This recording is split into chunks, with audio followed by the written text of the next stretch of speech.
That's what she said. Fix it in post. That's what she said. I'll write it. Launch it. Might get some copyright on that. Nobody can escape.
Everyone thinks because you're a zombie, you don't know good coffee. Well, they're wrong. There's only one brew that gets my seal of approval.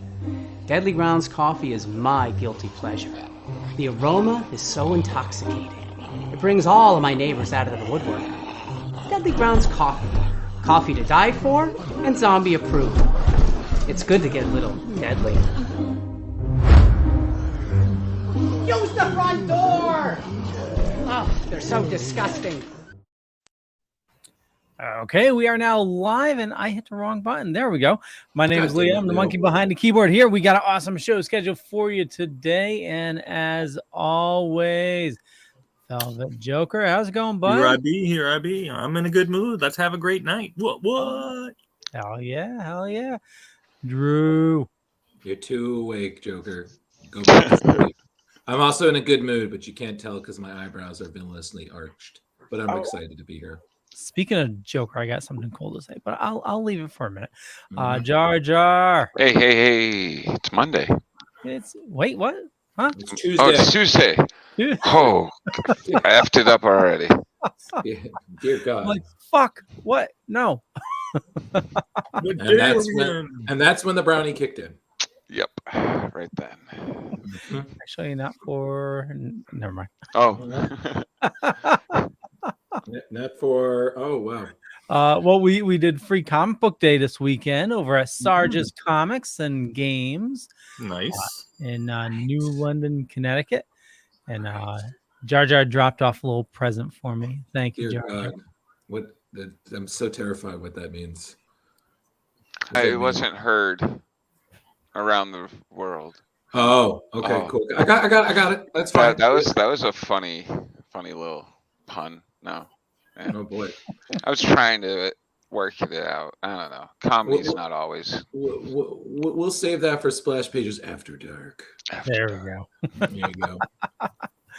Okay, so I mentioned I had a Joker story, but actually I'm going to save that for the poll list. I read something that was. You're such a tease, Leo. God damn! How did you get married? You're such a tease. God damn it! I don't know. Tempting me with Jokerdom. Fine. Yeah, move along then. Go ahead. Stop pausing. Go ahead. Move along. Okay. I actually no, really quick. So I'm jumping ahead. The poll list we're going to be talking about.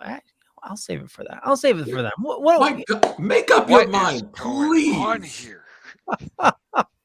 No, God, so there's a new parallel book this. universe. Well, there's a new book this week. Jurassic. What the fuck is the name? I got Jurassic it. League. Yes, Jurassic League. Oh my God, that is Jurassic such. Multiverse. Is Oh. this DC? DC. I started reading it, and it kicks off with Batman. That's like a Tyrannosaurus Rex or something, and Joker is like a raptor. And That's yeah, interesting. Am I imagining it, or were there like little toys done like that in the past? Like I have no idea. Sound I mean, familiar? a Joker dinosaur definitely sounds familiar. yeah, that sounds Something like that. familiar, but Well, I he don't. was a dragon Yeah. at one point. Well, Yeah. I remember that with the dark metal Right, whole thing. the Joker dragons. Yeah, that I remember. But I remember like a little kid's toy where he was like a dinosaur. I don't know. What Land Anywho. Before Time crossover do you remember? Could have been a dream. Could have been. But Leo, I guess we're going over a pull list first. we can kick it off. I mean, it was just There was one that looked particularly interesting to me, which was Hulk vs. Thor, Banner of War #1. It's Donny Cates and Martin Cocello. Nice. And I guess it's going to start with that. They're saying it's like an alpha comic. I don't know if that means it's a larger size or not. Probably. But probably I guess it's going to cross over. It's going to be 5 issues. And I guess it's supposed to change. They're supposed to go from this to Thor, then to Hulk, then I think back and forth. And I guess it's supposed to affect both their storylines. So, Donny Cates always strings a good story. So that looked fun. That's true. That's true. And less intriguing, but definitely still fun. There's a What If. I guess they're doing Miles Morales. They're doing like 3 or 4 of them in a row. And this one is What If Miles Morales became the Hulk, managing school, dates, and a raging abomination. Oh boy. Nice. So I don't know. I thought both those were the most promising to me of this week's poll. Nice. They definitely look like fun reads. I saw those as well. So I grabbed one from Marvel, one from DC. Obviously, I told you to DC. So Jurassic League #1 is written by Juan Gideon, Daniel Warren Johnson, and art by also Juan Gideon. Okay. And the story: an infant escapes the destruction of his home planet and is deposited on Earth to be raised by human parents. A goddess from the lost city defends truth, and a Tyrannosaurus Rex dons the visage of a bat. Maybe it's not the story you know of, but yeah, Superman is now a dinosaur, and it looks like a very fun read. He's like he was brought up by cavemen, Superman, and Batman's like all vicious and everything. Looks really kick-ass. Reminds me of like the Batman and like the Flintstones crossover. There was a Batman Flintstones crossover? Yeah, I've never heard of that one. Yeah. No, Elmer Fudd, Batman Elmer Fudd. Okay. Yeah. Okay. But there was like a modern day Flintstones though. Yeah, DC did a Flintstones, but I don't remember Batman ever. I know they crossed over. They did a big Hanna-Barbera Marvel. Yeah, that was it. Yeah. What you're thinking is DC did like a bunch of Hanna-Barbera properties. They did Yeah. Scooby-Doo. It was like Scooby-Doo, but it was like with real monsters. They did. Yeah, that was kind of good. Scooby-Doo Apocalypse. Yeah, Scooby-Doo Apocalypse. They did a Flintstones that was Joe Palmiotti, which was and also Palmer. good. It was very progressive, as some would say. They did that that Hanna-Barbera show, the one Wacky Races. Mm-hmm. Yeah. They did that. I think I collected all of these. Muttley. Yeah. Love it. There was like some other ones, I didn't really care for the Wacky Land Races, so it wasn't done very well. And then they did one. They had this crossover with all the heroes from Hanna-Barbera. I don't remember what it was, but it was like all the main heroes. You had the Herculoids. Yeah, Space Ghost was in there. Space Ghost. Space Ghost. Yeah, that was pretty good too, but I don't remember how it concluded. Yeah, it definitely did. I just, for the life of me, I can't Yeah, it was remember like it. going through different universes, and they were gathering each other to like go and fight this monster that kept like devouring each of their universes. But I Yeah, don't and remember. it was really good. I just, for the life of me, I can't remember the name. I know Jeff Parker was the writer for it, and then they had a bunch of one shots after that. Johnny Quest was also in there too. I Yeah, remember yeah, that. yeah. Yeah, but that was back in the day. Those were all pretty good. But and then they had Jeremy, what you're referencing, they had like DC one shots where they had like, oh, here's like the Batman versus Elmer Fudd was the one I remember the best because that was Tom King, who's wrote Mr. Miracle we're going to review tonight. It was him and Lee Weeks. That one's awesome. And they had all the other ones, which I honestly didn't really care for. Yeah, I Because don't remember any of those very well. no, the Batman Elmer Fudd one was the best and the most memorable, in my opinion. But I will say I'm not reading as much as I used to. But speaking of Donny Cates, if I can recommend one thing from him that everybody should check out, he did a series. I forgot who was the artist for it, but it's called Crossover. I don't know if anyone's reading that. It's an image book. I did see that on the pull list. Yes. So Crossover is absolutely fantastic. I cannot recommend it enough. It's essentially imagining our world if there was indeed an event that brought comic book characters to our world. And it's an ongoing war between our world and their world. It's super trippy. And honestly, it's only, I think, 9 issues out so far. You see a plethora of classic characters, real characters. The whole thing is just beautiful. And if you're a Donny Cates fan, whether you loved Venom, Thor, or his stuff he's doing on Hulk right now, I thoroughly recommend it. So, boom. Nice. Yep. The other pull I had was there's a new Moon Knight book this week. Black, White, and Blood #1. Looks like it's a compilation. The writers are Jonathan Hickman, Mark Guggenheim, and Maria Avadella. Is it filled with like anthologies or something? That's what it looks like. It's it's going to be a couple anthologies. Yeah. That's cool. Yeah, what they're doing is those are like the Deadpool red, white, and black. Yeah, So Carnage did that one too, also, I think. Yeah, so I think it's a similar Man. in that. It's an anthology series, but okay, cool. Everyone loves Moon Knight Actually now. picking up So the treasury size of the Carnage one. Well, nice. I hope that Hickman does an X-Men, the Moon Knight universe, because did not love that edition of the X-Men. No. I mean, I admire him for taking the X-Men in new directions, and he certainly did. And I just did not care to buy all the titles and everything. I was like, no, I'm good. I liked him But on his own title, East of West. Or hold East on, of West was is that fantastic. Hickman? Yeah, that is No, Hickman. Yeah, that was Hickman. Yeah. Yeah, it's a beautiful series. It's weird as fuck, but it's great. Yeah, it really is. Yeah, he did a lot of good stuff. His run on Avengers is pretty great. His Infinity storyline, which is dealt with Thanos coming back to Earth, was fantastic. I mean, like I said, he does good work.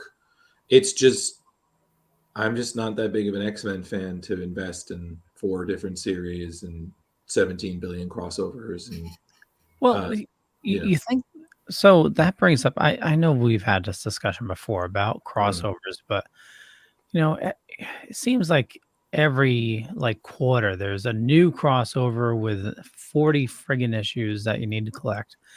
You think people are going to get burnt out? yes, eventually. They do.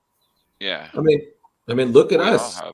Like Rich has been going to comics since his hair wasn't green.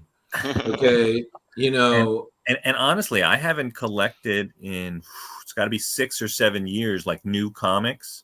And for years I said I only want to touch paper comics, but now that I'm not buying them, I've gone to digital and I've finally embraced it. It took quite a while. But, dude, I was one of those guys too. So I was just like digital, but now I don't 3 years in, I'm like, I'm like, oh. I got a bunch in the basement.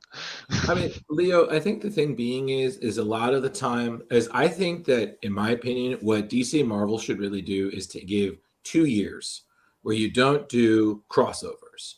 You just build up your respective characters, your Tons of universes filler. and whatnot, you know, and then you can have your little crossovers. And crossover doesn't mean a galactic universal event that brings in everybody. Crossovers could be like mini storylines, kind of like for example, like what Maximum Carnage did. You know, that was great. That was a great storyline. Right, exactly. And it just covered all of like Spider-Man titles. Like it went exactly Amazing, Spectacular, right. Web of, and a few others. I forgot. Exactly. So, you know, like if you look back on other storylines in other older series, they have storylines that tie in to events that are happening in the overall DC universe, but it's still contained within their story. So this is how what's going on affects them, you know. But it's still within the era of the characters. Like, for example, in one of my favorite series is Hitman. There's an issue that ties into, I believe it's called Silent Night. It was a DC storyline where the sun went out and the earth is freezing over, so everybody's freaking out, and the Justice League is like, what the fuck we're going to do? All the characters did in the book was they were at the bar drinking beer and swapping stories. And it's 100% character building, but it's still within the events of what's happening. And then the event ended and they just continued on. I'm like, that's how it should be, instead of 3 issues of, like Jeremy said, of just filler, of story that means nothing, that doesn't advance the character, doesn't move anything forward. It's just wasting a paper and ink. And that's, you know, no discredit to the artists and the writers who write them. They should get compensated for their work and whatnot. But it's just exhausting because it just gets lost in the shuffle. Well, yeah, there's definitely a lot of filler episodes, but I think they should take a step back. And, you know, we already will go, you know, like a couple months before they finish a storyline. You know, something happens in the shuffle. Like there was a Batman storyline. It was just 6 issues. And I remember waiting like 3 months for like the final 2 issues. They should just take a step back, do a full run of like 6-issue mini stories, and, you know, just get them in the queue and just release them one after another. Just a bunch of mini stories, you know. And you guys remember we did Inferno. We had to do that, split it in 2 episodes. That was and we didn't even do the crossovers. Yep. Now, they've been doing it since back then. They're never going to stop, Leo. I'm sorry. I don't want to burst your bubble, but as long as the money is green and people are going to buy it, they're going to keep doing it. Well, and it's funny because, like, I saw some of the free comic book day things, and I'm going to be honest with you, I do not give a shit about this new Judgment Day thing where it's the Avengers fighting the Eternals who are trying to take out the X-Men / mutants. Like, I don't care. Like, I'm sorry. And it's the same way I feel about this new Dark Crisis that's coming up. Like, again, the people who've been working DC, from what I've seen, like Joshua Williamson, you know, he's doing a great job. He's totally come a far length from just being a Flash writer. He's really doing some good work there. I'll give him credit. I'm just burned out on crises. Like, I was talking about this with Leo. Like, Leo himself, he's never read some of the crises. Sorry, Leo, to blow your spot, but you got. Oh, that's okay. That's okay. You know. So, Crisis on Infinite Earths, which was the blueprint of mega events. Thank you, yes, Marv Wolfman and the late great George Perez, who we'll get to in a minute. That you had Infinite Crisis, you had Final Crisis, which, to be quite honest, was a little weird in my opinion, but it's Grant Morrison, so no surprise there. And then now we have Dark Crisis, and you could even argue DC Dark Knight's Metal and was definitely a crisis. Yeah, and then the I think actually, Jeremy, the Crisis was really more the second one. I think that was the bigger crisis. I mean, I've never read it, so I was wondering whatever happened to. They were supposed to be bringing the Watchmen into the universe, and it Doomsday Clock. Yeah, totally like fizzled out, and like nothing went on with that. It's because of Doomsday Clock, but we can get into that another day. That was like a long.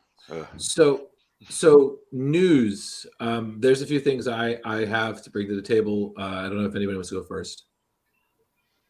I have a couple items, but you can definitely kick it off if you want to. Okay. So on the Marvel side, everybody, all Spider-Man fans, I have sad news. It has been announced that there will be the end of the Spider-Verse. Marvel has recently announced that Dan Slott, who introduced the idea back in 2017, 2018, time passed, is coming back to Marvel to basically pen a limited series that will be, quote unquote, the end of the Spider-Verse. Which I think is absurd because it's such a great concept that why would you end it? It's only been a couple of years. I think it's ridiculous. So that's happening. Should be coming up within the next couple of months. Written by Dan Slott. What does that even mean, Drew? Yeah, does that mean the end of the multiverse? Again, they didn't really elaborate, but they did say that you're going to see a lot of the favorites. You're going to see Spider-Gwen. You're going to see Aranya. You'll probably see Miles, Julia Carpenter, a lot of people that we've seen, but they didn't really, for once, Marvel didn't elaborate too much into it. But the title is Spider-Ham. Don't kill Spider-Ham. So it looks like we're having bacon. So I mean, I'm sorry, Rich. I understand you're kosher, so we will have a bacon. I'm not kosher, not at all. Okay, no. Okay, good to know. But point being, in space. But so that's going to be happening in Marvel. I was like, okay, cool. I was like, I'll peek through, but anytime something is an end, I'm like, sure. Like Rich said, if it makes you money, there is no end. No. Mm-hmm. Especially this thing, which has been one of their biggest sellers. Like, there's going to be a Spider-Verse 2 coming out. Like, come on. The end, please. Well, and also you have all the Funkos. I mean, the money they make off of that alone, Yeah, and then on top of it, how many? Like, there's always been, as long as they keep pumping what ifs, there will be other Spider-Men. So the multiverse is not going anywhere. Like, no. So there's that. And I forgot everything else there was. So Leo, go. Shut up. I believe James Gunn has hinted that Guardians 3 is going to be his last Guardians film, that he's closing the loop on them. Mm-hmm. Loki season 2 starts filming June 6th. Nice. Mm-hmm. Oh, nice. Good, good. And Leo, and for you, I believe they said they started production on Ashoka. Yeah, I saw that shot. Yeah, today. I saw the chair. Yeah. Have you seen the pictures of her on set with Mark Hamill? No. Oh my God, she is fangirling out big time. It is hilarious. It's Mark Hamill. I would fangirl out. Oh, it is so adorable just to see. Like, there's a video of her just like turning around, like all giddy and everything. Okay. It's just Leo. Awesome. I love it. Leo, let's be real here. Everybody in this chat, if they got to meet him, would lose their motherfucking minds on two levels. Luke, Joker. Okay. Thank you. Dude, and now he's done Skeletor, although it was the Joker, but like he did Skeletor. Yeah, and there's like the man has crossed so many genres. He was the Joker. He was Luke. Trickster. He was the trickster on two different Flashes. Yeah. And then on so many other things. He was three characters in one of the Batman animated series. He was himself. So Trickster and Joker. So speaking didn't he play a professor on Gotham as well? Yes, he did. Oh yeah. I'm embarrassed. I know that. I loved that show. I'm sorry. That's good. It was a weird. It was a weird ending. It was a weird ending, but it was a good show. I agree. A weird ending. You two can keep it. You're forgetting it was a weird Elseworld for me. I liked. Yeah, I like that's Elseworld how I stories. looked at it. I was kind of like, all right. I did too. I got to hang out with the lead there, so like he was kind of cool. So I had to like. Yeah, and the cat put me on Twitter, so I can't bitch at her for that. Right, Leo, you were saying. I was going to say you forgot Cockknocker. Right. Oh, wow. From Jay and Silent Bob Strikes Back, the evil Cockknocker. Oh, but the guy that played Zaz in that was also amazing, Jeremy, and he's now in Barry. Oh yeah. Oh, it's a great show. Oh yes, he is awesome in Barry. Yeah, he's the bald guy in Barry. He's great. He's hilarious. But That was a good interpretation of Zaz, I have to say. yeah, it's interesting. I liked I'll the give it that. actor. It was kind of cool. Yeah, well, I I'm would have sorry. preferred more of the knife work, but I'm sorry. I'm going to stop you right there. Whatever Gotham did, their version of Bane was horrible. So just moving on. So that I'm trying to think. There was there. Oh, I just remembered something else. Shit, and it's gone again. God damn it, Shit, my no. brain. Shapa. When you guys start, it's Oh, and he was also he didn't Mark Hamill do the trickster on the Flash. Supernatural? No, Supernatural. I have He no idea. played a trickster character. Or no, hold on. I'm pretty sure he was on there. I might be wrong. I'm gonna have to Come look back that to up. it. I remember there was an animated clip where he played himself as Mark Hamill. He played the Joker. Yeah. I remember. And he played, I think, Trickster. Mm-hmm. And then, now I remember. I remember now the other thing. So I was watching. I don't know if you guys know this, but Will Friedle and Christy Romano, who were Kim and Ron on Kim Possible, they have a podcast. And when they were, they do interviews with voice actors and people, and they had Kevin Conroy on, and they were talking about, Batman and all this stuff, and what it was like working on, because they both ended up working together for Batman Beyond, because he was Terry McGinnis and Kevin was, of course, Bruce Wayne. And they were talking about how great it was, to work with Mark in Batman Beyond, Return of the Joker. And they, like Will was saying, how it would be great one day if they had a role reversal where you had Mark as someone heroic, and like he was Batman and Kevin was the Joker. And I was like, wow, that actually would be really trippy, but kind of like, I was like, why hasn't anybody done that? Like, yeah, that would be awesome to see like a sinister Kevin Conroy and Heroic. heroic Mark Hamill. I was like, yeah, that would be really cool one day. And I hope we get to see it. Although for an episode or two on the animated Hulk, where he did the voice of the Gargoyle, he turned good for an episode or two. He had a thing for the She-Hulk. That's fair. But I was like, oh man, we should talk about that on the show. That would be really cool. But yeah, Leo, everybody fan. It's Mark Hamill. Well, so fangirl for two things. One, that she met him, but she was also acting with him because he did act in Book of Boba Fett. That was him, and then they just CGI'd over him. Oh wow. Yeah, because they had to do the de-aging. Yeah. And it's so funny because I finally sat down and started watching some of The Irishman on Netflix, and I'm like, oh god, it's gonna take forever. 3 hours. But then I was like, I did the Batman, so this is easy. And I was watching a scene where it's De Niro, and somebody made the comment, and I can't unsee it now. Like, man, you can de-age De Niro as much as you want, but he does not move like a young man anymore. And I'm like, oh, it's sad, but it's true. I'm watching him move and beat up this guy who pushed his daughter. And I'm like, yeah, he really is moving like an older man. Like, it's not the same. And I was just like, yeah, you just can de-age people, but you can't. I was like, damn, that's still great. Don't get me wrong. But I was like, yeah. It's one of those, like, when you see it, you can't unsee it. You're like, shattered window. So I don't know if that ever happened to you guys, but I was like, oh, damn. The de-aging.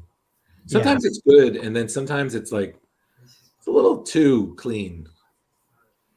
Like, now, Drew, since you mentioned the Batman, we can't discount the fact that Doctor Strange overshadowed his first weekend numbers. It doesn't matter to me either way, but just for the sake of nerddom, it's out there. So I'm just going to put this out here. I really enjoyed Doctor Strange 2, but same. I enjoyed the Batman better. Okay. Which one? The new one. I think I would. No, I'm trying to in my head which one I liked better. Because I liked Strange, but I wanted so much more. Yeah. And I liked the Batman. I'd probably say I did like the Batman better. Okay, I will say this, But I and didn't again, go in with high expectations with the Batman. right. So I I will went in say with this: crazy expectations. With I Doctor was Strange. pleasantly surprised with Doctor Strange because, to me, No Way Home really set the Marvel bar high Oh, that now. thing, like, whew. You know, But I went in that with like really low, and my mind was blown. and I will say that if I had to give a small review without giving spoilers, because it's way too early, and we all agreed no spoilers, Yeah. lest we be cast into the pit of despair, or which is thanks to our buddy Leo is full of snakes, so don't fuck with that. If you are a horror fan, you will thoroughly enjoy this movie. Sam Raimi comes back to Marvel, but cannot deny that his roots are always in horror. So if you enjoyed Evil Dead, Army of Darkness, Definitely Drag Me to Evil Hell, Dead. You'll be you're going to see tropes of that. And I will also say this, that this movie, in my mind, really pushes the limits of PG-13. There is some gruesomeness. I would have. That was only PG-13. That's right. PG-13, everybody. Yeah, I have to say that did push the limits. The thing I can say that Mhm. really reaffirmed my appreciation for how awesome Wanda is. Like Civil War first made me be like, wow, Wanda's really dope. And WandaVision was really good. I liked it a lot. And So then this, I was like, holy crap, Wanda is it's the best. really impressive. Well, Really impressive. I will say this, everybody. If you are watching, you haven't seen it, please make sure you try to at least watch some of WandaVision before you see this movie. Oh, yeah, as the definitely. We're events watching it connect right to that. now. Yeah. Good. So let me know if you agree with this. I would say definitely watch Loki, WandaVision, and What If.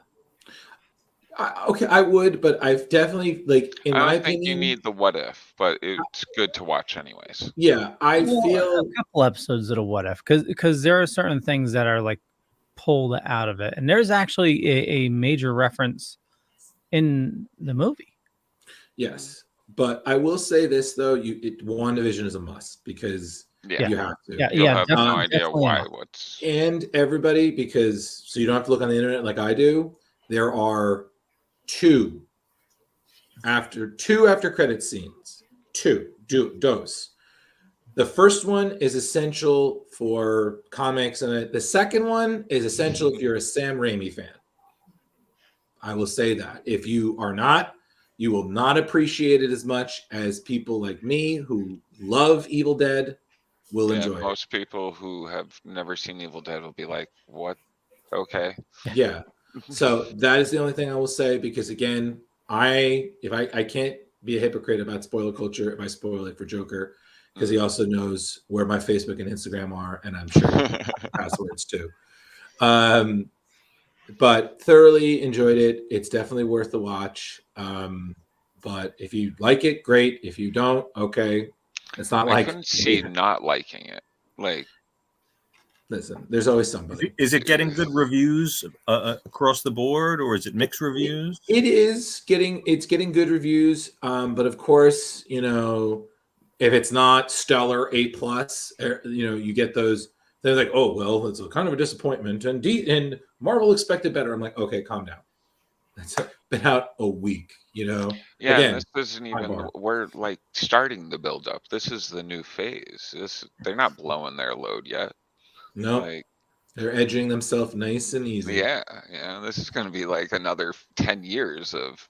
I like how Leo caught what I was saying, and he was like, "This subtly dirty reference." I was like, but yeah. So going on that, I'm trying to think if I have any other news.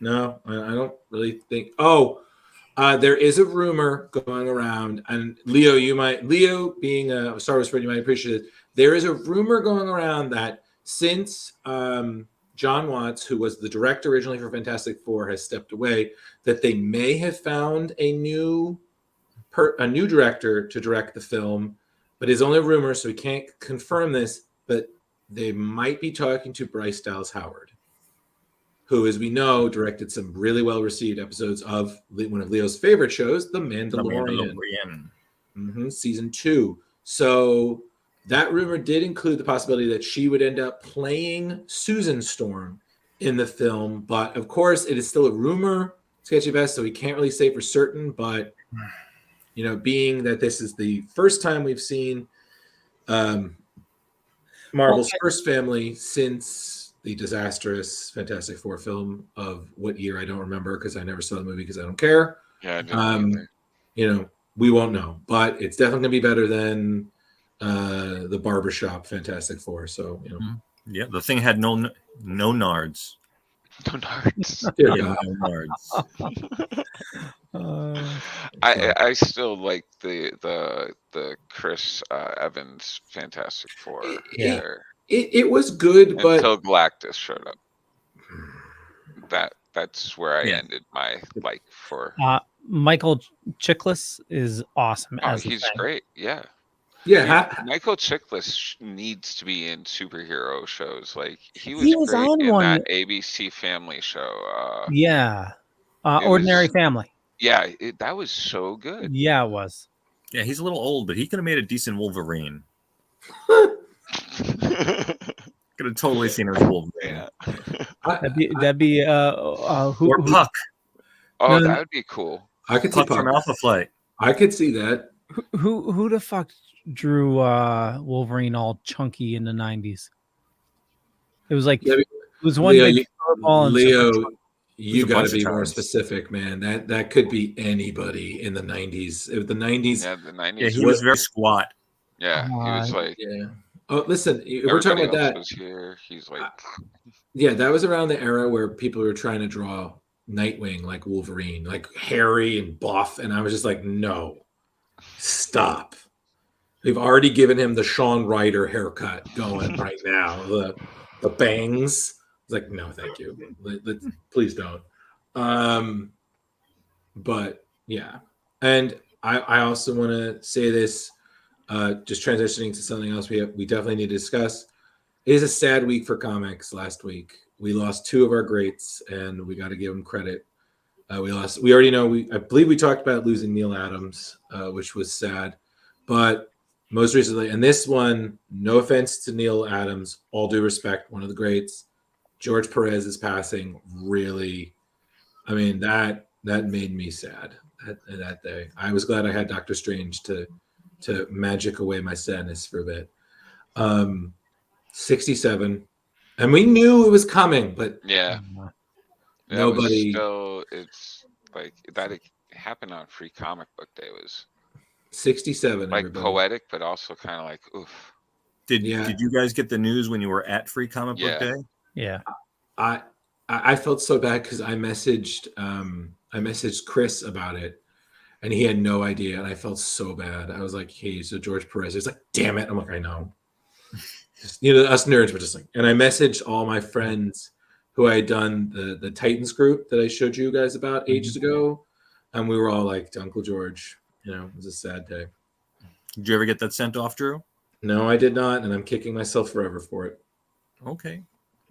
Again, that's just a lesson, everybody. Do not procrastinate because you do not know the time. So if you get a chance to meet your heroes, do it. You get a chance to tell them how great they are, do it. I'm like I said, I have my photo with George the second time I met him. I'm very grateful for that because no one will believe his shirts were that Hawaiian. I'm like, nope, they were. And I regret when he was at Bridgeport that I never got art done. I was cheap that day. Me too. He waved at me twice as the Joker, and which excited me. And but his line was humongous, and I know he stayed late. I know that story is legendary that he stayed after the con was over to keep signing people's stuff until nobody left in the line. Mm-hmm. So I super regret that. Me too. But it was still awesome just to be in his presence and feel the aura of his power. He was. Honestly, I know the title of my autobiography would be "He was the nicest guy." Angie tells me that all the time. But George Perez was one of the most pleasant, energetic people you'd ever meet. I mean, you couldn't be around him and not be elevated to smile. He was just. It was one of those where he was just as happy to meet you as you were to meet him. He lied to me. He lied to me, Drew. He lied to, how did he lie to you? Drew, that con, Bridgeport, I was on my way to Dunkin' Donuts with an ex-co-host's friend, Ali, and we're walking down the street, and a gentleman who was bald and wearing a Hawaiian shirt and had this rather grayish goatee came walking by, and he's like in this strange Latin kind of accent, and asked us where the Civic Center was, or whatever have you. And I'm sitting there, I'm like, oh my God, I know this guy. I really, that's, and I'm just like, it's right down the street around the corner. He walks across the street, and I'm like, I'm sorry, I got to ask, but aren't you George Perez? He smiled and shook his head no, and walked on back to the Civic Center. I got back, and I was just like, there he was sitting at his table. We had a look at each other, and I was like, oh. That is Cross probably paths with a legend. Yeah. Well, listen, but it was great.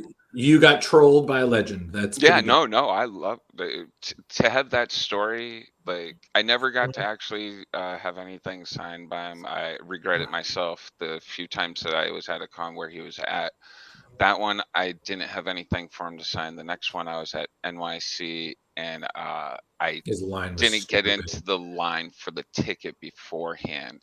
And I got, I was there at the very end, and I believe it was his wife or somebody, whoever was his manager. I got up, and she's like, "Where's your ticket?" And I was like, "Oh, I didn't know there was tickets." And she's like, "I'm sorry." And I just, I wasn't going to bother him and be like, come on. So I just walked away. I was like, oh. I got that one story. So like that made me feel good. I'm on Rich's level of kicking myself. It was $40. Could have got a George Perez sketch of anything. For $40. $40. You could have had a George Perez original. $40. And that was back when he was doing the marathon drawing session. So I could have got anything, hell, if I was amazing how quickly he went downhill, because Bridgeport wasn't that long ago. It was 2014, 2015. It was 2014. Yeah, so I know that was the back in the day when people wouldn't really charge you too much for an autograph. No, God no. Oh man, Neil Adams was only charging $5 a signature then. Yep. Really? Wow. Just a reminder, we do have the such a beautiful picture. Oh, I can't. I'm sorry. I'm going to talk to my comic store about pre-ordering that. It is so beautiful. Look. So now is that a poster, and it's going to be a front and back cover of something, of a reprint? Oh, is that a so this is going to be, I think, Dark Crisis #6. Yeah, it's a variant cover. Oh my God! If that was a poster, that was the shirt he wore. He wore the blue fucking Hawaiian shirt that day. He did. Yep. I gotta be honest with you. If that was a poster, I would so buy and I would show that off. That is that is gorgeous. They'll probably make it as a poster as well. Oh yeah. Yeah, that's frameable for sure. Oh yeah. That's a you buy as many copies and give that to friends. Like you just comic book Oprah that you get a poster and you get a poster and you get a poster, you get a poster. Everybody gets one. How much does that cost you? We're not going to talk about it. Actually, they'll probably do the X-Men thing where you got to buy like 5 different copies to fit them together. It's sad because I've done that. I actually like those covers, but yeah. It's sad, Leo, that I know exactly what you're talking about because I have all of them. And I just think. Can you believe that book's going up in value? Really? Really? Yeah, you're talking about X-Men 1, right? So Jim Lee's run. Who was I talking about? I have 44 copies of that. Oh, dude, if you especially how the full wraparound, the full 5 fold-out page one. I forget whatever that one is like up to like $40 right now. Really? And the other ones are like hitting 20. Like sell, Leo, sell. Yeah, there we go. I would you'll never see those prices on what that book. garage sale did you pillage? No, dude, I bought them from my local comic shop off the shelf, including Spider-Man 365, which I have like 12 copies of. Why are you? What were you speculating? I just thought it was a kick-ass cover and just like, Look at you. yeah. Leo, this is not My Blue Some people Heaven. buy two, one to read and one to never touch. Leo, I'm gonna buy 12. Fuck it. Yeah, Leo, this is not My Blue Heaven where it's why do you have 25 copies in case I want to read it more than once? What? Like, Yeah, there's a few comics. I think what the fuck? guys, I guess we now know what our Splash Pages bonus is going to be. We're each going to get percentage of how many of those that he sells. Yeah. We're just going to get a copy and a bow, like thinking of you, like return to sender. You know, it's not graded. Merry freaking Christmas to you, Mr. Pond. There you go. But no, the George is passing. I'm sorry, like that hit me hard, and I'm glad he's not in pain anymore, and I'm glad he's at peace. But I mean, when you think about what his career, what he did, not just Teen Titans, Wonder Woman, all of his career in general, just my God, man, just it's. He was a pivotal person in comics. Absolutely. It's just the best way to put it, and he's always going to be remembered. You know, was one of the greats, and emotional. Hey, Jeff, over the JLA Avengers. Jeff, what am I keeping up with? Yeah, what's Jeff talking about down there? Yeah, what's going on there? The Toking Dead Jeff. Still toking. Are we allowed to say Toking Dead, or is it still toking? What's the actual verdict on that? So it's Still Toking With is a show. Yes. And I believe it's Toking With the Dead. Toking with the Dead is what they're allowed to use. I believe so. Those poor guys. Hold on, let me go to our Facebook. Jeff, correct me if I'm wrong. But got it right. While I wait for Facebook to slowly load, I didn't realize Firestarter got a reboot. What the heck's up with that? Yes, it did. Did anybody watch it? Out soon, isn't it? No, I didn't know that. No, I thought it came out already. Yeah, Peacock. I thought it came out this week. Is it Peacock? I don't know. Oh, I'm right. Toking with the Dead. Yeah, Peacock and in the theater. Oh man, I would totally see that. I have been saying for years, ever since I read it, I've been saying this book needs to get remade because as cute as Drew Barrymore is in the original, God, it was garbage. Because it was made of that time. Well, no, I'm just saying, I'm not saying it was a bad movie. It's just Leo, it was limited because of the special effects. I mean, I remember one scene where she shoots her fireball. It was literally a tennis ball on fire being shot. I'm like, I can literally see the archer in the background there. Like now it's a little bit, our special effects are better, you know. But I mean, it's funny because it was a great Stephen King book for sure. It was.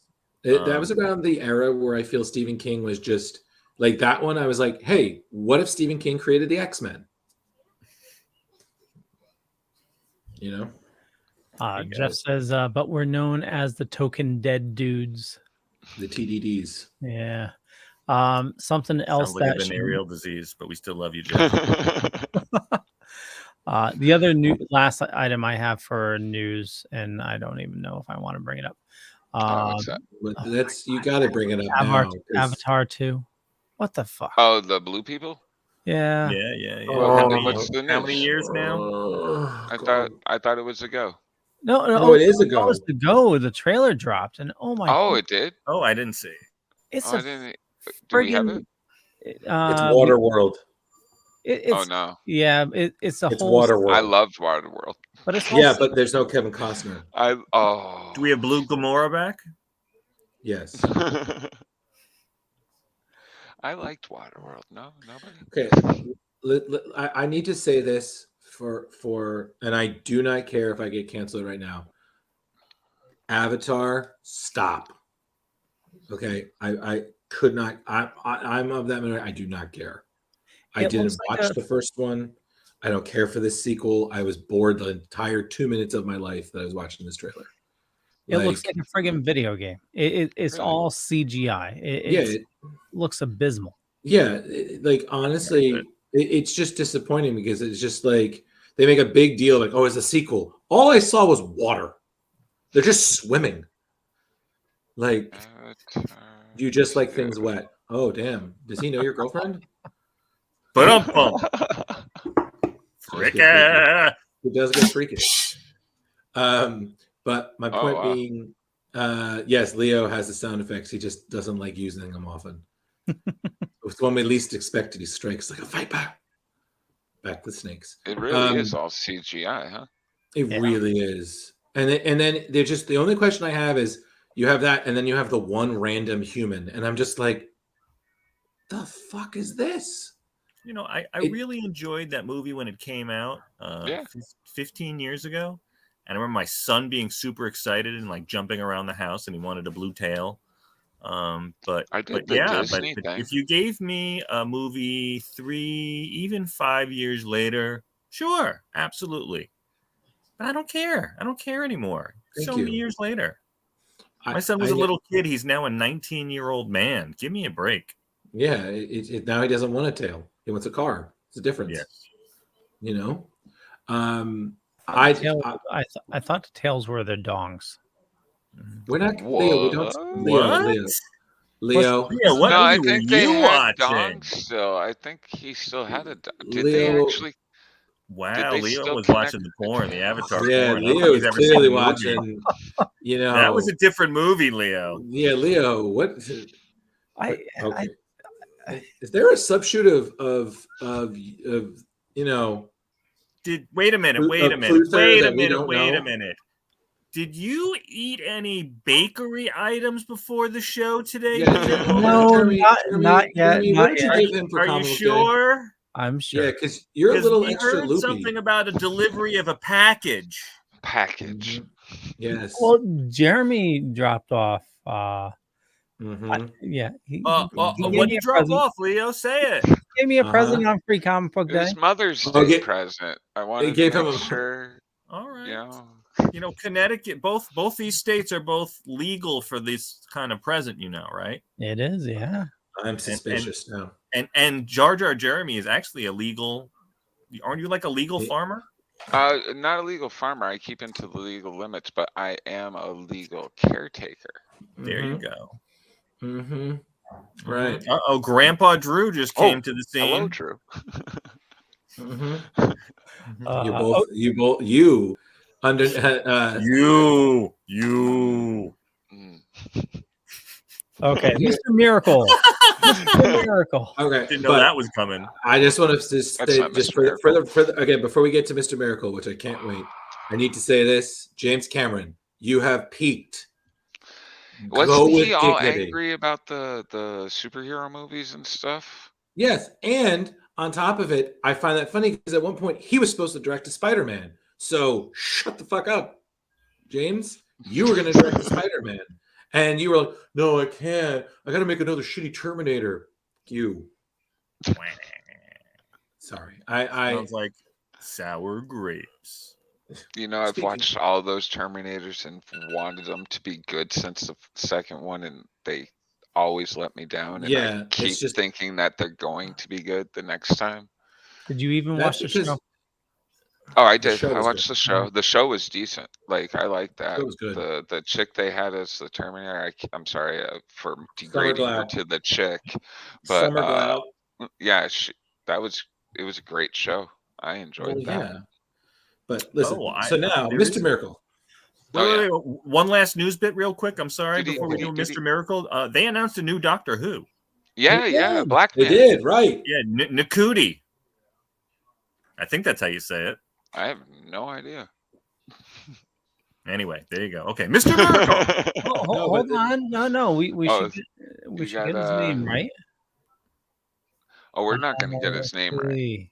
That's unless you can have Google say it for you. Yeah, Nakudi Gatwa. Oh yeah, that's probably exactly how it's said. Well, listen, I hope I the looked him best up. for him. I haven't seen anything that he's been in, but there are some things that he's been in that are popular. Listen, I hope the best for him because I did feel bad for Jodie Whittaker because, you know, she's a decent actress, and I just think unfortunately her doctor just got played with poor writing and whatnot. Who did the people who just didn't know what to do with a female doctor, and I think it's really sad because you watch the show and you kind of see flashes of the doctor that could have been, but it's just mild under just underwhelming storylines. And it's disappointing because again, you know, every doctor should be given their chance to shine. And she did have her moments, but it wasn't, I think, to the caliber that other doctors, the more popular ones, got. So, you know. Yeah, I really enjoyed her first season, Drew. There were a couple of episodes that weren't great, but that second season was really hard to take for me. Yeah, that's what I'm saying. So she started strong and then just petered out. You know, but hopefully he does a good job, you know, and I wish him, honestly, as a so fan of Doctor Who, I wish him the best. So good luck. Absolutely. Good luck, All right. Nakuti. Now, Mr. Miracle. I have so many questions. Yes. Well, I have lots of answers. We do have a Kirby file down underneath, so he will answer so many of them for you, Leo. But I need to say this.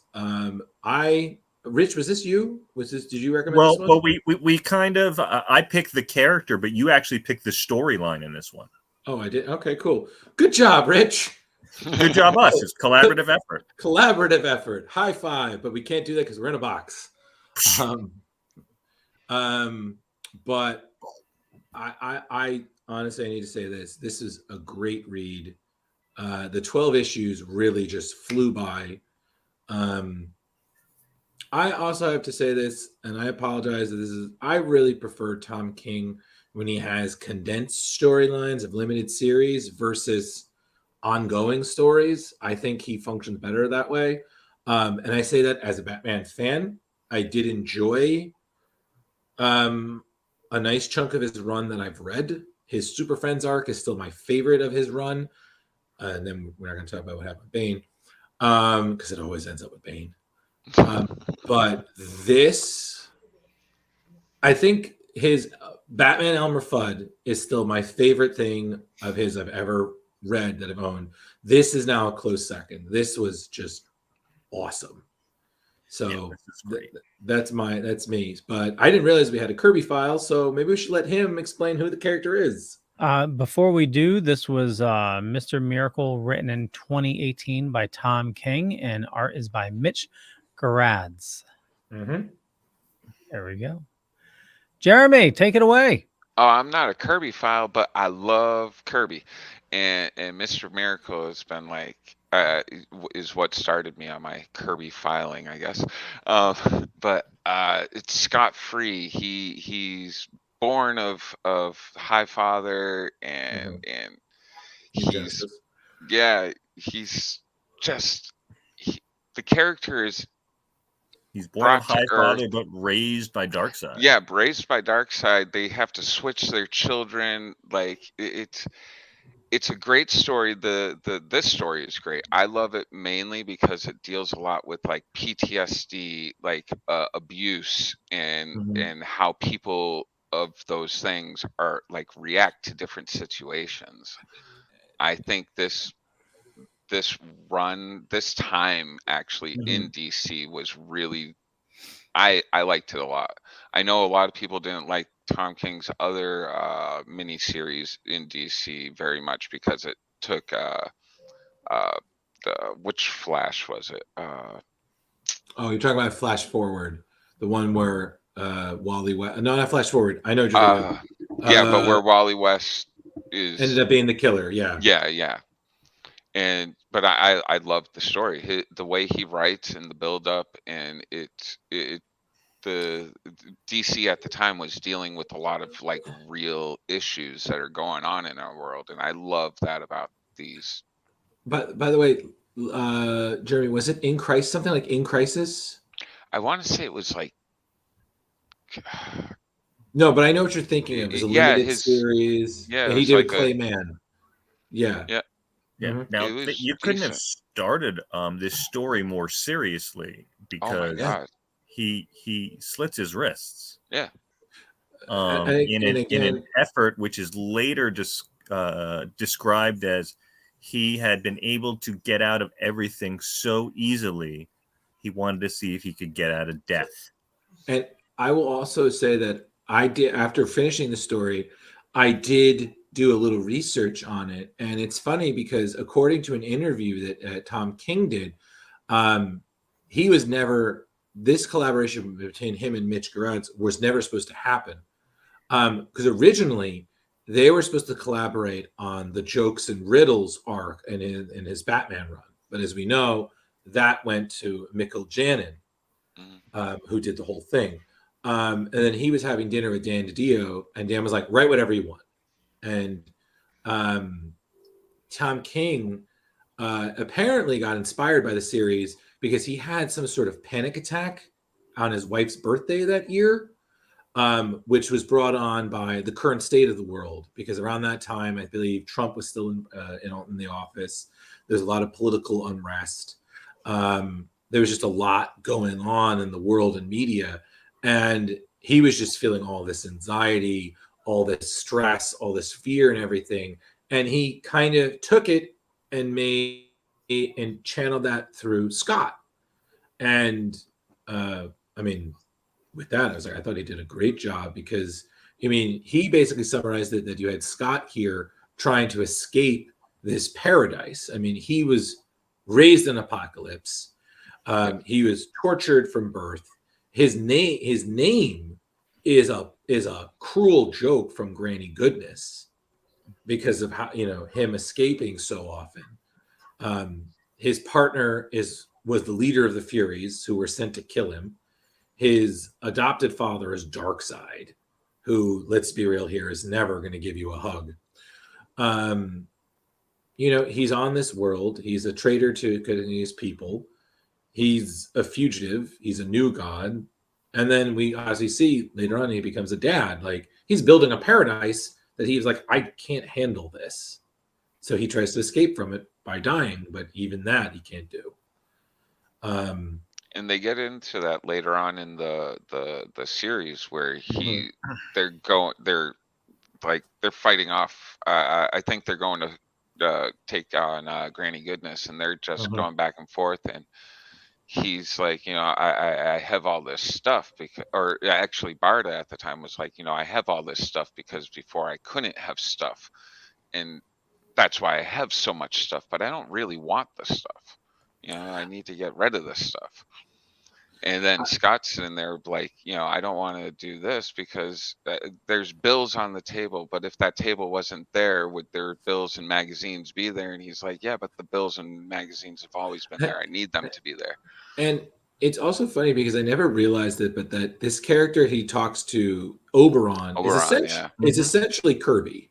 He's just a walking, talking Kirby pastiche. I mean, the second I saw him smoking, I was like, okay, this is clearly a Kirby reference. Well, and we also had a Stan Lee. The Excelsior. Funky Flashman. Come on. Yep. Yeah. That was all Kirby making fun of his at that time former writing partner, because he couldn't help himself. I mean, come on. I have been aware of Scott and Big Barda for years. I think this series really made me a fan, and it was just interesting seeing them not at war. It was interesting seeing them like at the beach or watching television, being together, talking. You're so used to DC heroes constantly in crisis and conflict. To see them as people was just really interesting. This was a super multifaceted, and that was a great family element for sure, Drew. I totally concur with you on this. I will also say this, gentlemen. I myself will never look at a veggie platter the same. When they're doing the trial in the living room, that was it's just I don't know what I enjoyed more. Was it? I'm at a tie between Orion eating a carrot stick, Scott eating a carrot stick, and then Darkseid. No, Darkseid eating a Dark carrot side, stick. yeah. Yeah, all day. Oh, and then the call at the supermarket where he goes in for something random, and they're like, "Oh, no veggie platter this time." Oh yeah, but and then confronting Granny Goodness.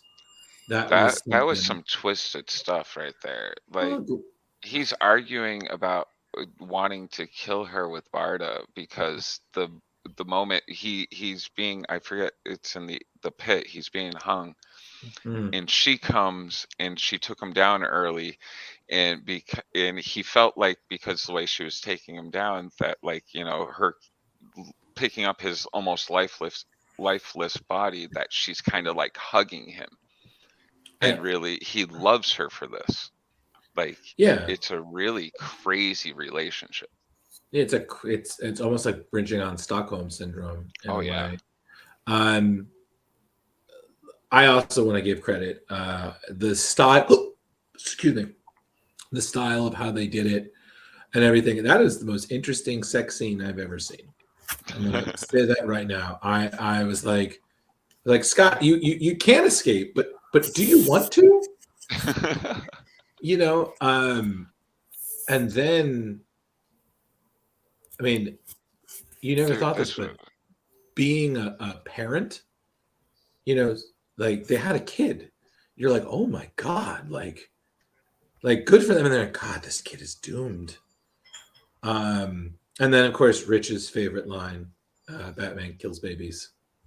Yeah, Batman kills babies. Yeah, there were a lot of great That little was jokes hilarious. in this. As serious as it was, there were some great little jokes with like Batman kills babies. We already talked about the veggie platter. Mhm. Scott wearing all the different heroes Oh T-shirts. yeah, Yes, I yeah. love that. Yeah, that was Um, some nice. Yeah. And Oh, and they snuck in like Booster Gold, right? yes, they Who's- did. Booster and Beetle drinking at a bar. Yep. mhm. Mm-hmm. So Drew, you mentioned one thing about their normal life, but definitely how they go back and forth, and how it's just everything's normal to them. Like they're talking about a war raging on, but we need to be back Tuesday to pick up the laundry or something like that. It Yeah. was just Mm-hmm. definitely Well, you even had the guards like sitting there, like having casual conversation, like right before these two show up, and they're like, "Hey, I'm a god," blah blah blah. Like that's theology, and then all of a sudden, Barda and Scott show up, and like they're getting killed, and Barda and Scott are sitting there having conversation about building or her actually being pregnant. And, Yeah, that And was a great storyline that they built over multiple pages where she's talking about changing their condo and moving, making everything smaller. And I'm like, she's about to tell you she's pregnant, bro. And he's not getting it. And another yeah. page goes by and he's still not getting it. And another page by, she's like, I'm pregnant, stupid. um, and then like I said, you just get this idea of like this overlapping narrative that it's all a show. You know what I mean? That no matter what, Scott is a performer. So, it's always about escaping death. And the guys think, and I also thoroughly enjoyed, I think near the end, that Mitch Gerads essentially drew in the audience, not only, I believe, him and Tom, but also I think I saw Dan DiDio, Jim Lee was there. I'm pretty sure more people who worked on the book. And personally, I love when you see that. I mean, I remember when we did Superman versus Muhammad Ali, and you had all Oh yeah. the people in the cover. Oh, here we go. See, I was like, God damn, this is something here. But when he's first spread out there, Leo, if you go one back before that, when they're first starting, he's kind of laid out like Jesus if you bring it Yeah. down, but he's got his mask on his crotch. And they did, and Tom King did kind of say that he felt that Scott was kind of in that kind of role, that he was the son to made suffer for the sins of the apocalypse and New Genesis. I also loved when, I don't know if it was an image or not. I loved when he slugged his technical real father, High Father. Mm. Oh, yeah. That was just so like, God, so lethargic. So I have a question. Go for it. You see with this picture where, he's in bed, but he still has his wrist bandages on. Mm-hmm.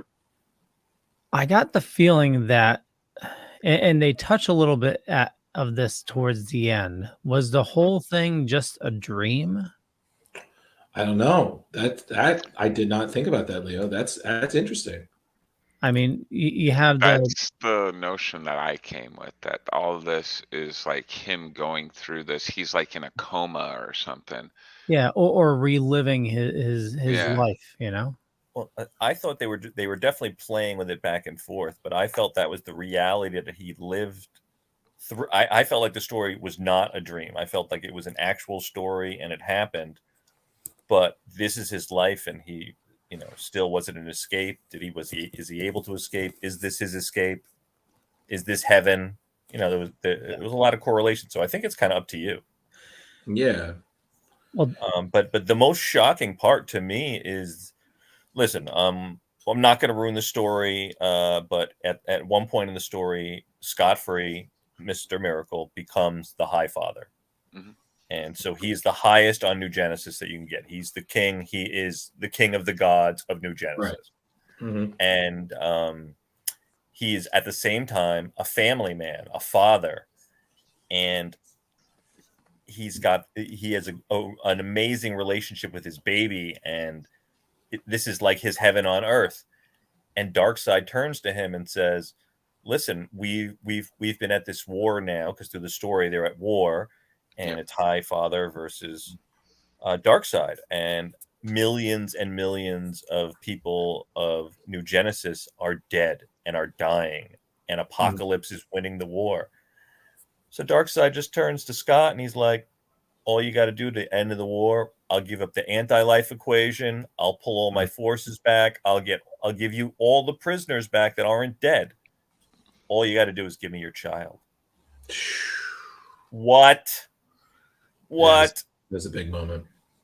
And he has, and as the head ruler, he has to consider it, because he has not just this one life to consider. He has millions of lives under his rule now. Mm-hmm. And Barda tells him to go fuck himself.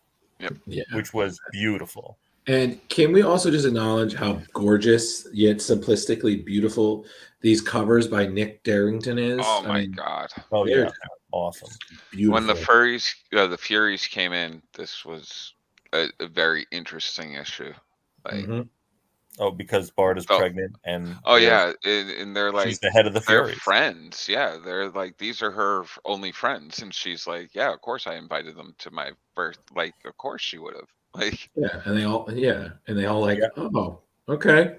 So we're still gonna kill you, Scott. But okay, we're here for Barda. But for today. Right. And they contribute that knife, Yeah, which becomes very integral in the end, and at the same time saves their child's life. It's not the same knife. Also, I want to point out. You're right, Leo. You're right.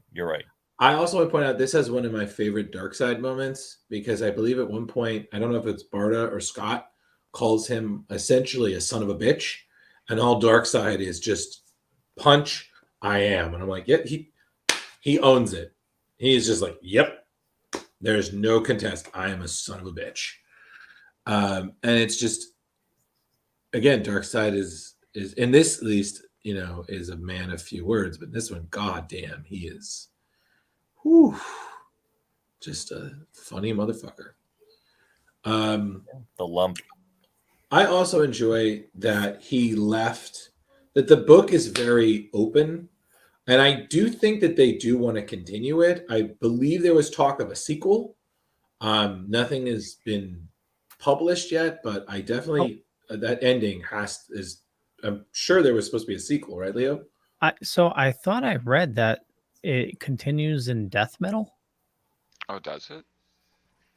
Could have sworn in my research I was reading that. All right. I definitely know that there was talk of a sequel, but I mean, again, as for a storyline, I was kind of glad to leave it as it is. Because sometimes you don't need a concrete ending. I feel like a soft ending is kind of good because it's just that's the end now versus that's the end. That's it. You know what, Drew? There was a part of the book that confused me about our buddy here, Funky, at one point. Mm-hmm. It seemed like he was trying to get Mr. Miracle to kill himself again. Oh, yeah.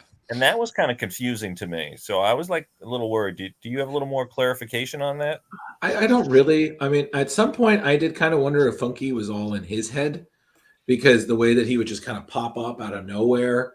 And even that moment, I also thought was a little odd because it's like, but I think, and then again, Funky is supposed to represent every bad promoter. So, he's talking bigger, better deal. Mm-hmm. So I think Funky was just literally looking for what's the biggest thing an escape artist is afraid of? Death. So we're going to have you die, but you don't die. Like it's the ultimate, making the moolah. Okay. I kind of at one point thought Funky might have been all in his head. The way that he kept coming up out of nowhere and whatnot. But then I was like, but how can you play with a child if you're a figment? Yeah, because they had to leave to go fight a war while Funky was watching the baby. Yeah. Right. But, but again, it's the subjective matter of whether it was all in his head to begin with. So. Right. But I got to say, 12 issues, to me flew by. Like this thing moved really well. The subject was very deep. You could really appreciate the multiple levels, but you could still laugh and nothing felt forced. It's all within the character. It's all moves at a reasonable pace.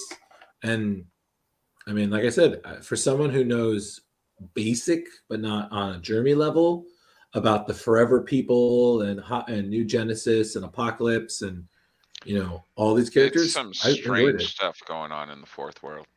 That was another funny conversation by the gods too. The guards, they're sitting there. They're like, "What's the first, second, and third world?" And the guy's just like, "I don't think there are any." He's like, "Well, we're the fourth, so there has to be a first, right?" It's very entertaining. Just real quick, in 2019, Tom King tweeted. Let me pull it up right here. So this was April 9th, 2019. Finally starting the follow-up to Mr. Miracle and Vision. Another 12-issue mini with a lot of ambition. I'm scared, but man, am I having fun. But that was in 2019, and he's...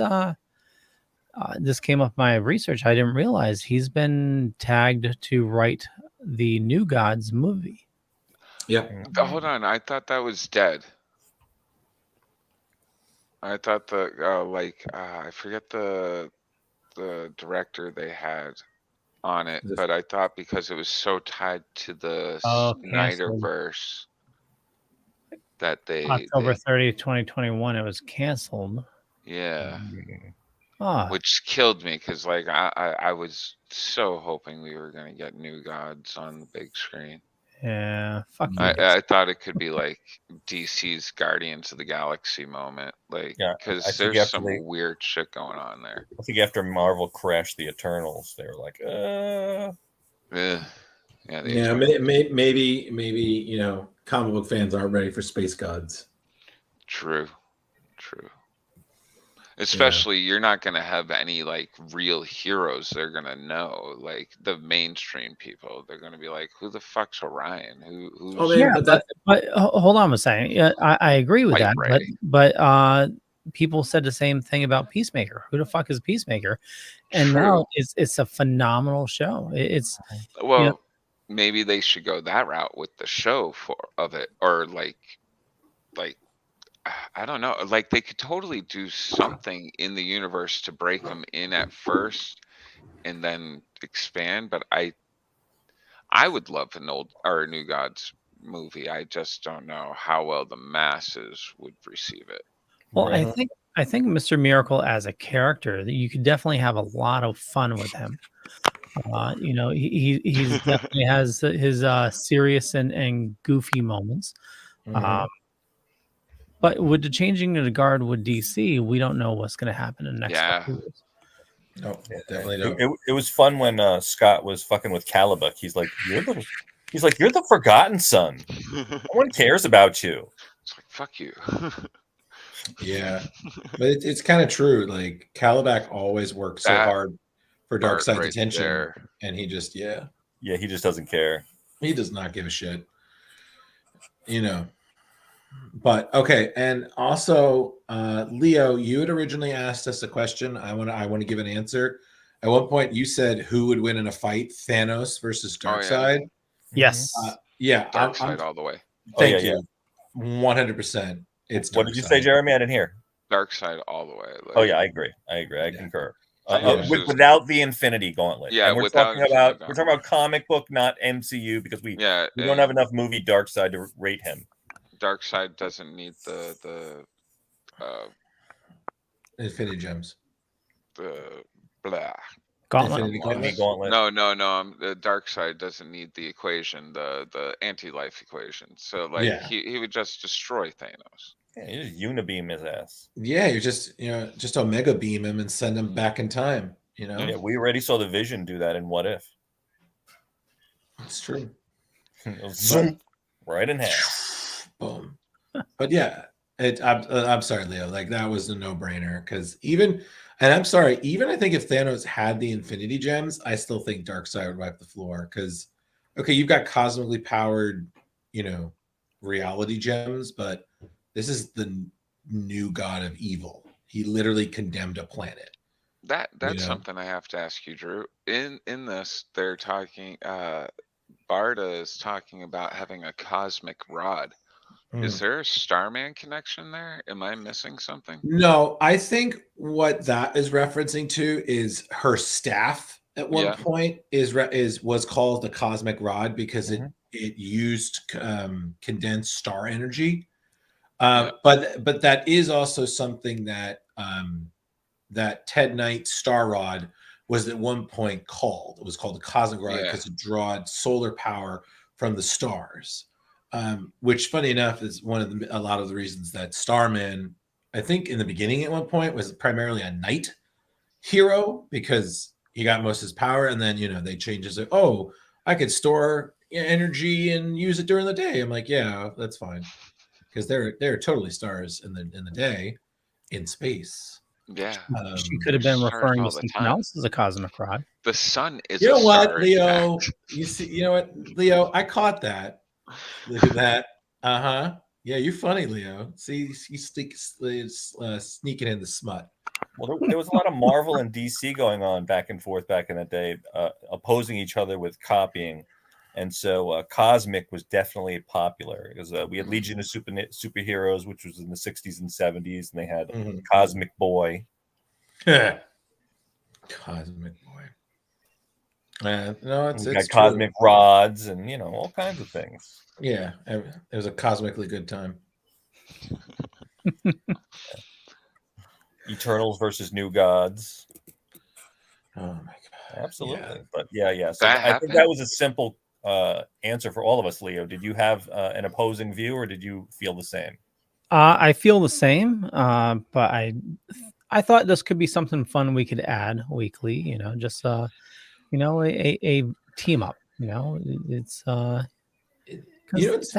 that's the main question. A lot of us geeks want. What's funny? I seem to recall during DC versus Marvel, was there a moment where Thanos and Darkseid met? There was, right? I'm not crazy. I know Justin Jordan did a little web comic of Darkseid and Thanos being like buddies, like they hung out and stuff. I don't remember. That was pretty funny stuff. If anybody gets, Justin Jordan's like one of my favorite writers. He did Spread. I think it was Spread for Image, but like I got on the dude's mailing list and he sends me a cat card every Christmas. It's really cool. His cat's name is Tom Waits. Dear God. I know way too much about this man now. But he did a webcomic of Thanos and Darkseid being like best buds and driving around in cars going to work and shit. It makes sense because Thanos was literally kind of ripped off from Darkseid. Oh yeah. I mean, I'm trying to remember what some editor in Marvel said that to Jim Starlin when he was basically creating Thanos. It was like, okay, well, if you're gonna rip off the New Gods, make sure it's Darkseid at least, God. So I was like, damn, dude. It was JLA Avengers, and Darkseid actually wielded the Infinity Gauntlet, but it did not work. Thank you. Oh, You're because it was in the wrong universe. Different universe. Right? Yeah. Exactly. Yeah, I remember that. Yeah. You can't give Darkseid too much power. We got to give him. I would just like to say thank you for Loki for giving us the Darkseid copter. I mean the Thanos copter. Yeah. Thanos copter. That was awesome. Thanos copter. Yep. How come nobody's brought that to a con? That Jeremy, there's a lot of budgeting there that I just don't think the basic nerd is ready for. But yeah, so everyone, if you think it should be Thanos, let us know. If you agree that Darkseid yet again reigns supreme, again, let us know. Otherwise, we're all saying the Mad Titan would get his ass whooped. So Indeed. Yeah. Mm-hmm. So I think we should rate the book. Who would like to go first? Was this 4 cosmic rods? Crowbars, cosmic rods, because got to play with our joke. We can do cosmic rods if Velvet Joker is okay. I got no problem. Okay. You can wave your rod anytime you want, Drew. You know what? That's not funny because I'm looking at my other cosmic rod right now. So shut up. Right now, Drew, we just see like your nose down. Whoa. Now we're looking at your cosmic rod. Cosmic rod. I'm sorry. I just got very relaxed listening to all of you talk. So I was like, I'm just going to lay down and just listen. It's like my favorite podcast, the Nerd Talk. All right. Well, I guess I'm going to set it off. I'm going to give it a straight up 4.25 cosmic rods. Jeremy, what do you think? I'll definitely go 4.75 cosmic rods. I mean, the first time I read through it, the kid stuff definitely brought a tear to my eye. Mm-hmm. Second time through, I caught a lot more of the PTSD and trauma, and like it's one of those books. Like I think I'll probably even read through it again some point because it's a good story. Mm-hmm. We didn't bring up that the trade actually has a bonus issue in the beginning. Oh, yes. I didn't know that. Yeah, yes. The storyline in the beginning is a bonus issue for the trade. Ooh, okay, I'll definitely check that out. Yeah. You know what, Jeremy? I'm gonna go with you. 4.75. I really enjoyed this. The real life aspect of it, and the couple, just them dealing with life itself, along with the horrors of war, is just just amazing storytelling. I'm one that I didn't mind Tom King's Batman run. I enjoyed it in the beginning, and it definitely dragged on a bit, but Tom King's just an amazing writer. So I enjoyed this. Mm-hmm. I'd say his Batman run 1 through 50 was really good. Yeah, it was. Yeah. So, and I will though that crossover, when we were talking about crossovers earlier, I bought all in on that crossover. It had to been like 150 issues across every Bat title there was, and that's the last time I'll ever do that crap again. Which crossover was that? Death of the Family, I think it is. It's the Scott's. Oh no, that wasn't Tom King. I'm sorry, that's Scott Snyder. That was volume 2. Yeah, you're thinking of the New 52, Death in the Family, the Joker with the peeled off face storyline. Yeah, that got really messy. Oh my god. The main storyline is great, but everything. Yeah. Not all those tie-ins were good. I agree with you. And for me, I want to give this 4.5 because, again, I thoroughly recommend it. I just very rarely do full 5 ratings. But honestly, I will thoroughly recommend this to anybody, even people who don't know the character. This is a great story because it's not just a story about Scott and Barda and everything. It's about war. It's about PTSD. It's about becoming a parent. Things that, I have to be honest, I feel like people who are reading that would be older and they would really understand and sympathize with a lot of that. Yeah, I'd say this is Especially, probably like a 30 to 40 mhm, range when you're you gonna know, start to really wanna. It's more serious than yeah. just like a fluff story. And it also worked because I feel like a lot of Kirby's stuff was very, it was very, I don't want to say innocent is the right word, but it was very lighthearted. But there were definitely dark, serious undertones in there. And I feel Tom King's reinterpretation of them put them in a modern light. And in some ways, it kind of made the new gods very human. And thoroughly enjoyed it. So Absolutely. Maybe in part 2 we can find out what Scott's real name is. that's true. We never did I find out. never knew Scott had a real name, and this once again brought that up. I'm like, hold on, he's got to have a real name. Like, I'm just like, I wonder if Yeah. that's in any of the old issues that I just missed, because like you start off in issue 1 where like he's just an escape artist. Like, you don't really have the whole Backstory. new Genesis story going on and stuff at first. Mhm. He's on Earth and like it builds and keeps going around. So like, yeah, I wonder if, yeah, I think it's just scot free throughout the whole series, every like iteration.